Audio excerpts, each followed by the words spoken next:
கல்வி அறிவு இல்லாதவர்கள், வயதானவர்கள், நவீன தொழில்நுட்பத்தை கையாளத் தெரியாதவர்களை குறிவைத்து சைபர் மோசடி கும்பல் தினம் தினம் மோசடிகளை அரங்கேற்றி வருகிறது.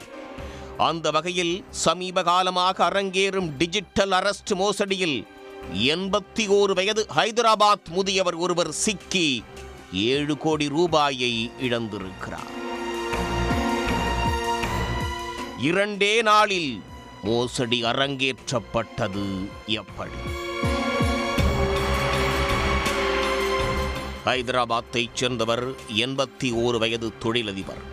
இவரை கடந்த 27ஆம் தேதி மர்ம நபர் ஒருவர் வாட்ஸ்அப் காலில் அழைத்துள்ளார். தன்னை மும்பை போலீசின் மூத்த அதிகாரி என்று அறிமுகம் செய்த அந்த நபர் தொழிலதிபரை மிரட்டும் தொனியில் பேசியிருக்கிறார். தொழிலதிபர் பெயருக்கு தாய்லாந்திலிருந்து மும்பைக்கு பார்சல் வந்திருக்கிறது என்றும் அந்த பார்சலில் போதைப் பொருட்கள், பாஸ்போர்ட், லேப்டாப் உள்ளிட்ட பொருட்கள் இருப்பதாகவும் அந்த மர்ம நபர் குற்றம் சாட்டியுள்ளார். தனக்கு தாய்லாந்தில் யாரையும் தெரியாது என்றும் தனக்கு எந்த பார்சலும் வருவதாக தகவல் இல்லை என்றும் அவர் தெரிவித்துள்ளார். ஆனால் அவரை விடாத மர்ம நபர் முதியவரை வீட்டை விட்டு வெளியேறக்கூடாது என்று மிரட்டியிருக்கிறார். மறுநாள் மற்றொரு நபர் மும்பை போலீசின் மூத்த அதிகாரி என்று கூறி பேசியிருக்கிறார். பார்சலில் வந்த போதைப் பொருளுக்கும் தீவிரவாத குழுக்களுக்கும் தொடர்பு இருக்கிறது என்று அவர் கூறியுள்ளார். இதனால் முதியவரை டிஜிட்டல் அரெஸ்ட் செய்திருப்பதாகவும் தனியாக ஒரு அறையில் இருக்க வேண்டும் என்றும் கட்டளையிட்டிருக்கிறார்கள். சிக்னல் செயலியை பதிவிறக்கம் செய்ய சொல்லி அதன் மூலம் 24 மணி நேரமும் அவரை கண்காணித்து வந்துள்ளனர்.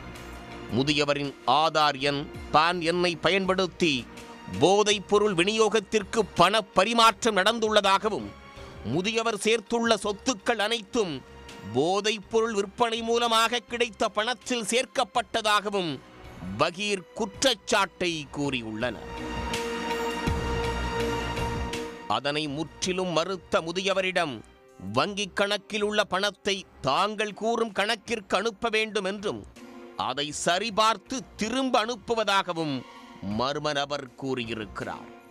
இதையடுத்து வங்கிக் கணக்கில் இருந்த 19,80,000 ரூபாய் பணத்தை மர்ம நபர் கூறிய வங்கிக் கணக்கிற்கு அனுப்பி வைத்துள்ளார்.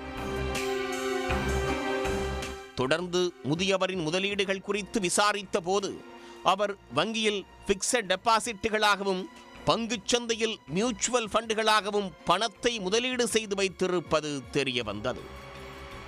அதை அனைத்தையும் ரத்து செய்து பணமாக மாற்றி தாங்கள் கூறும் வங்கிக் கணக்கிற்கு அனுப்புமாறு கூறியுள்ளனர். இதையடுத்து சுமார் 7 கோடி ரூபாய் மதிப்பிலான நிரந்தர வைப்புத் தொகை மற்றும் மியூச்சுவல் ஃபண்டுகளை ரத்து செய்து பணமாக மாற்றியுள்ளார். அந்த பணத்தையும் மர்ம நபர்கள் கூறிய வங்கிக் கணக்கிற்கு அவர் அனுப்பி வைத்துள்ளார்.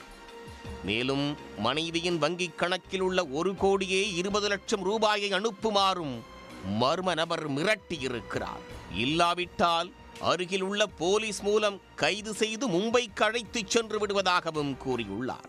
அந்த பணத்தையும் அனுப்ப மனைவியிடம் கேட்டபோதுதான் முதியவர் டிஜிட்டல் மோசடி கும்பலிடம் சிக்கியுள்ள தகவல் குடும்பத்தாருக்கு தெரிய வந்துள்ளது. இதையடுத்து அவர்கள் உடனடியாக ஹைதராபாத் சைபர் கிரைம் போலீசில் புகார் அளித்தனர். முதியவர் பணம் அனுப்பிய வங்கிக் கணக்குகளை முடக்கி பணத்தை மீட்கும் முயற்சியில் போலீசார் ஈடுபட்டுள்ளனர். இந்த மோசடி தொடர்பாக பேசியுள்ள தெலங்கானா சைபர் கிரைம் போலீசார், இந்தியாவில் சட்டப்பூர்வமாக டிஜிட்டல் அரெஸ்ட் என்ற முறையே கிடையாது என்றும் எந்த ஒரு காவல்துறையினரும் வீடியோ கால் மூலம் ஒருவரை கைது செய்ய முடியாது என்றும் தெரிவித்துள்ளனர்.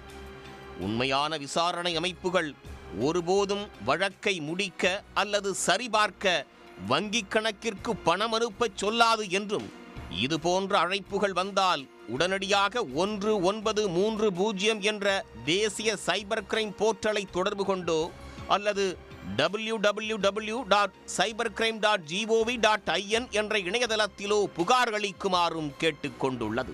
81 வயது முதியவரை டிஜிட்டல் அரெஸ்ட் செய்திருப்பதாக மிரட்டி சுமார் 7 கோடி ரூபாயை சைபர் மோசடி கும்பல் சுருட்டிய சம்பவம் பெரும் அதிர்ச்சியை ஏற்படுத்தியுள்ளது. உடனுக்குடன் செய்திகளை தெரிந்து கொள்ள சன் நியூஸ் பெல் ஐகானை கிளிக் பண்ணுங்க.